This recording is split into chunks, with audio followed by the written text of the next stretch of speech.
dear students, welcome back to our channel. SSLC ಫಲಿತಾಂಶ ಬಂದಿದೆ. ಎಲ್ಲಾ ವಿದ್ಯಾರ್ಥಿಗಳು ಕೂಡ ಪರೀಕ್ಷೆಯಲ್ಲಿ ಚೆನ್ನಾಗಿ ಬರೆದಿದ್ದೀರಾ ಅಂತ ಹೇಳಿ ಅನ್ಕೊಳ್ತಾನೆ. ಹಾಗೆ ಇನ್ನ ಕೆಲವು ವಿದ್ಯಾರ್ಥಿಗಳಿಗೆ ಅಸಮಾಧಾನ ಇದೆ. ಮೇಡಮ್ ನನಗೆ ಇನ್ನ ಮಾರ್ಕ್ಸ್ ಬರಬೇಕಿತ್ತು ಮೇಡಮ್, ಕಡಿಮೆ ಮಾರ್ಕ್ಸ್ ಬಂದ್ಬಿಟ್ಟಿದೆ ಅಂತ ಹೇಳಿ ತುಂಬಾ ವಿದ್ಯಾರ್ಥಿಗಳು ಕಮೆಂಟ್ ಮಾಡಿದ್ರಿ. ಹಾಗೆ ಪರ್ಸನಲಿ ನಮ್ಮ ಸ್ಕೂಲ್ ಸ್ಟೂಡೆಂಟ್ಸ್ ಕೂಡ ಹೇಳ್ತಾ ಇದ್ದಾರೆ. ಚಿಂತೆ ಬಿಡಿ ಮಕ್ಕಳೇ, ನಿಮ್ಗೆ ಇನ್ನ ಮಾರ್ಕ್ಸ್ ಬರಬೇಕು ಅಂತ ನಿಮಗೆ ಕಾನ್ಫಿಡೆನ್ಸ್ ಇತ್ತು ಅಂತ ಹೇಳಿದ್ರೆ ಅಫ್ಕೋರ್ಸ್ ನೀವು ರಿವ್ಯಾಲ್ಯೂಯೇಷನ್ಗೆ ಅಪ್ಲೈ ಮಾಡಬಹುದಾಗಿದೆ. ಆದರೆ ರಿವ್ಯಾಲ್ಯೂಯೇಷನ್ಗೆ ಅಪ್ಲೈ ಮಾಡೋದಕ್ಕಿಂತ ಮುಂಚೆ ನೀವು ಮೊದಲು ನಿಮ್ಮ ಉತ್ತರ ಪತ್ರಿಕೆಯ ಸ್ಕ್ಯಾನ್ ಪ್ರತಿಯನ್ನ ಅಂದ್ರೆ ಫೋಟೋ ಕಾಪಿಯನ್ನ ತರಿಸ್ಕೋಬೇಕಾಗುತ್ತೆ. ಫೋಟೋ ಕಾಪಿಯನ್ನ ತರಿಸ್ಕೊಳ್ಳೋದು ಹೇಗೆ, ಅದಕ್ಕೆ ಅಪ್ಲೈ ಮಾಡೋದು ಹೇಗೆ, ಅದ್ರ ಜೊತೆಗೆ ಎಷ್ಟು ಅಮೌಂಟ್ ಆಗುತ್ತೆ ಅನ್ನೋದನ್ನ ಈ ದಿನದ ವಿಡಿಯೋನಲ್ಲಿ ನಾನು ನಿಮ್ಗೆ ತಿಳಿಸ್ತಾ ಹೋಗ್ತೇನೆ. ನೀವು ಫೋಟೋ ಕಾಪಿಯನ್ನ ತರಿಸಿ ನಿಮ್ಮ ಟೀಚರ್ಸ್ಗೆ ತೋರಿಸಿ ಅವರು ಆ ಪೇಪರ್ನ ಚೆಕ್ ಮಾಡಿದಾಗ ಇದರಲ್ಲ ಮಾರ್ಕ್ಸ್ ಬರುತ್ತೆ ಅಂತ ಹೇಳಿದ್ರೆ ನೀವು ಮರು ಮೌಲ್ಯಮಾಪನಕ್ಕೆ ಅಥವಾ ಮರು ಎಣಿಕೆಗೆ ಅರ್ಜಿಯನ್ನ ಸಲ್ಲಿಸಬಹುದಾಗಿದೆ. ಇದರ ಕುರಿತಾಗಿ ನಾನು ಡೀಟೇಲ್ ಆಗಿ ಹೇಳ್ತಾ ಹೋಗ್ತೀನಿ. ಫೋಟೋ ಕಾಪಿಯನ್ನ ತರಿಸ್ಕೊಳ್ಳೋದಕ್ಕೆ ಎಷ್ಟು ಅಮೌಂಟ್ ಆಗುತ್ತೆ, ಯಾವ ರೀತಿ ಫೋಟೋ ಕಾಪಿಯನ್ನ ಕಳಿಸ್ತಾರೆ, ನೀವು ಯಾವ ರೀತಿ ಫೋಟೋ ಕಾಪಿಗೆ ಅರ್ಜಿಯನ್ನ ಸಲ್ಲಿಸಬೇಕು ಅನ್ನೋದನ್ನ ಈಗ ನಾವು ಡೀಟೇಲ್ ಆಗಿ ನೋಡ್ತಾ ಹೋಗೋಣ.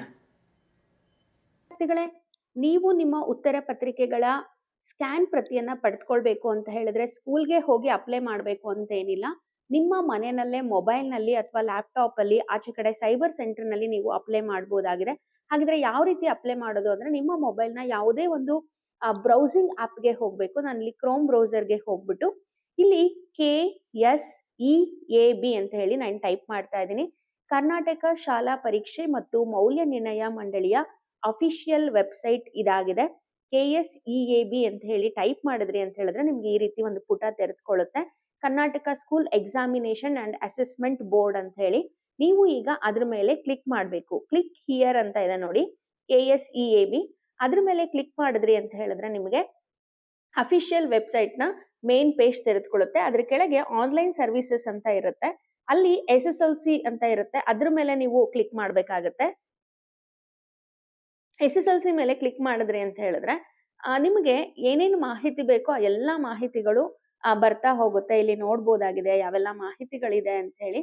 ಇದಾದ ನಂತರ ನೀವೇನ್ ಮಾಡ್ಬೇಕು, ಅಪ್ಲಿಕೇಶನ್ ಫಾರ್ ಫೋಟೋ ಕಾಪಿ ಅಂತ ಇದೆ, ಅದ್ರ ಮೇಲೆ ನೀವು ಕ್ಲಿಕ್ ಅನ್ನ ಮಾಡಬೇಕು. ಕ್ಲಿಕ್ ಮಾಡಿದ್ರಿ ಅಂತ ಹೇಳಿದ್ರೆ ಈ ರೀತಿ ಆನ್ಲೈನ್ ಅಪ್ಲಿಕೇಶನ್ ಫಾರ್ಮ್ ನಿಮ್ಗೆ ಕಾಣಿಸುತ್ತೆ. ಇಲ್ಲಿ ನೀವು ಮೊದಲನೇದಾಗಿ ನಿಮ್ಮ ರಿಜಿಸ್ಟರ್ ನಂಬರ್ ಅನ್ನ ಎಂಟರ್ ಮಾಡ್ಬೇಕಾಗತ್ತೆ.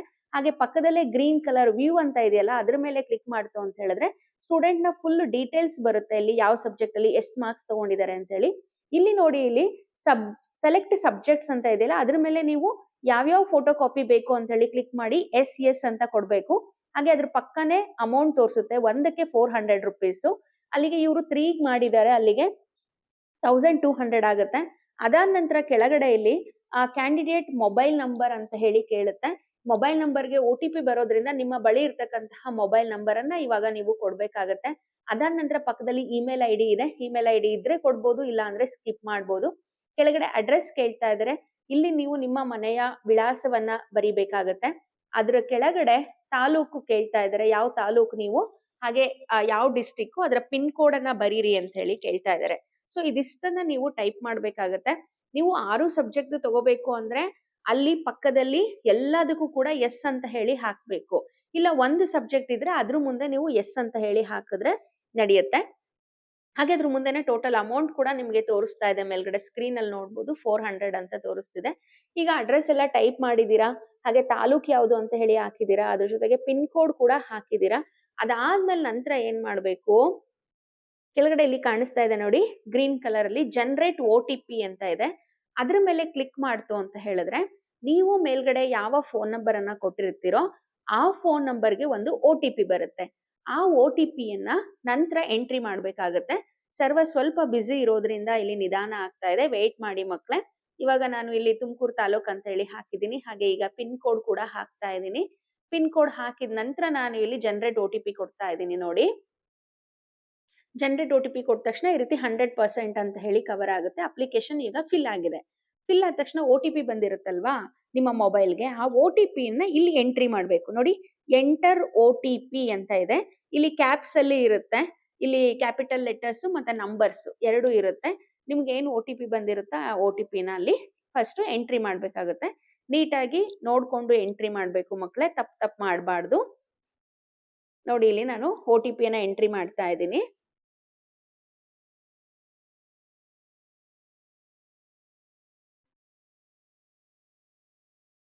ನೀವು OTPಯನ್ನ ಎಂಟ್ರಿ ಮಾಡಿದ್ರಿ ಅಂದ ತಕ್ಷಣ ಇಲ್ಲಿ ಸಬ್ಮಿಟ್ ಅಂತ ಹೇಳಿ ಕೇಳುತ್ತೆ ಕೆಳಗಡೆ. ಸಬ್ಮಿಟ್ಟಿಗೆ ಕೊಡ್ಬೇಕು. ಅಕಸ್ಮಾತ್ ಏನಾದ್ರೂ ತಪ್ಪುಗಳಾಗಿದ್ರೆ ಅಥವಾ ಇನ್ನೊಂದು ಸಬ್ಜೆಕ್ಟ್ ಹಾಕ್ಬೇಕು ಅಂದ್ರೆ ರೀಸೆಟ್‌ಗೆ ಹೋಗ್ಬೇಕು. ಅದಾದ ನಂತರ ನೋಡಿ ಇಲ್ಲಿ ನಿಮ್ಮ ಅಪ್ಲಿಕೇಶನ್ ನಂಬರ್ ಬರುತ್ತೆ. ಅಪ್ಲಿಕೇಶನ್ ನಂಬರ್ ಬಂದ ತಕ್ಷಣ ಚೂಸ್ ಬ್ಯಾಂಕ್ ಟು ಪೇ ಅಂತ ಕೇಳುತ್ತೆ. ಅಲ್ಲಿ ನೀವು ಕರ್ನಾಟಕ 1 ಅಂತ ಹೇಳಿ ಆಯ್ಕೆ ಮಾಡ್ಬೇಕು. ಆನ್‌ಲೈನ್ ಪೇಮೆಂಟ್ ತಗೊಂಡಿಲ್ಲದ್ರಿಂದ ನಾನು ಇದನ್ನ ಆಯ್ಕೆ ಮಾಡಿದೆ. ನೆಕ್ಸ್ಟ್ ಇಲ್ಲಿ ಜನರಲ್ ಚಲನ್ ಅಂತ ಹೇಳಿ ಕೊಟ್ರೆ ಈ ರೀತಿ ಚಲನ್ ಬರುತ್ತೆ. ಆ ಚಲನ ನೀವು ಏನ್ ಮಾಡ್ಬೇಕು ಅಂತ ಹೇಳಿದ್ರೆ ಕರ್ನಾಟಕ 1 ಎಲ್ಲಿ ಹತ್ರ ಇದೆ ಅಲ್ಲಿಗೆ ತಗೊಂಡು ಹೋಗ್ಬೇಕು. ಅಲ್ಲಿ ನೀವು ಕಟ್ಟಿದ ಫೀಸ್ ಕಟ್ಟಿದ ನಂತರ ನಿಮಗೆ ಒಂದು ಚಲನ್ ಬರುತ್ತೆ. ಸ್ಕ್ರೀನ್ ಮೇಲೆ ಕಾಣಿಸ್ತಾ ಇದೆ ನೋಡಿ. ಅದೇ ರೀತಿ ಒಂದು ಗ್ರೀನ್ ಕಲರ್ ಬಿಲ್ ನ ನಿಮ್ಗೆ ಕೊಡ್ತಾರೆ. ನಂತರ ನೀವೇನ್ ಮಾಡ್ಬೇಕು, ಒಂದು 2 ಡೇಸ್ ಆದ್ಮೇಲೆ ನಿಮ್ಮ ಮೊಬೈಲ್ ನಂಬರ್ಗೆ ಏನ್ ಬರುತ್ತೆ, ನಿಮ್ಮ ಆನ್ಸರ್ ಶೀಟ್ ನ ಕಳಿಸಿದೀವಿ ಅಂತ ಹೇಳಿ ಬರುತ್ತೆ.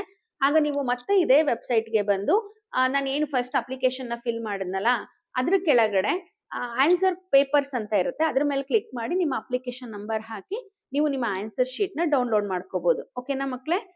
ಎಲ್ರಿಗೂ ಕೂಡ ಈ ವಿಡಿಯೋ ಯೂಸ್ಫುಲ್ ಆಯ್ತು ಅಂತ ಹೇಳಿ ಅನ್ಕೊಂತೀನಿ. Thank you.